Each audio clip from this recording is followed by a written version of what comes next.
নাহিদকে বারবার বলেছি মন্ত্রণালয় ঠিক মতো চালাতে। কেন বলেছি? নাহিদ শুনবেন নিশ্চয় আমার এই কথা। আমি বলেছি যে তোমরা যদি মন্ত্রণালয় ঠিক মতো না চালাও, তাহলে আগামী দিনে আমি কোনো তরুণকে আজকে মন্ত্রিত্বের পদে নিতে পারবো না তোমাদের বয়সে।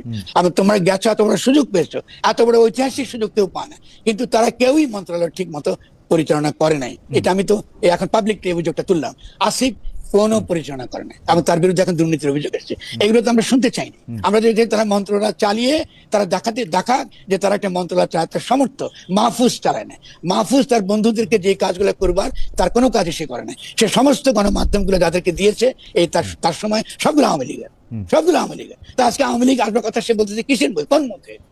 থলের বিড়াল এক এক করে বের হচ্ছে। বের তারা নিজেরাই করছে একজন আরেকজনকে।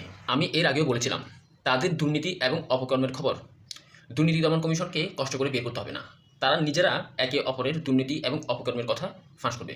কিছুদিন আগে সমন্বয়ক রিফাত রশিদ এবং হাসিবের দুর্নীতির তথ্য সামনে নিয়ে আসছিল আরেক নারী সমন্বয়ক, যারা বাংলাদেশ ব্যাংক থেকে নির্বাচনের প্রচারণার নামে কোটি কোটি টাকা হাতিয়েছিল। আসিফ মাহমুদের দুর্নীতির তথ্য বের করেছে ইলিয়াস। মাহফুজ আলমের দুর্নীতির তথ্য ফাঁস করেছে ফেস দ্য পিপলের সাইফুর রহমান। তারা যে মন্ত্রণালয় ভালো করে চালাননি, দুর্নীতি করেছেন, নানান অন্যায় অপকর্ম করেছেন, সেই তথ্য এখন স্বীকার করছে ফরহাদ মাজারও।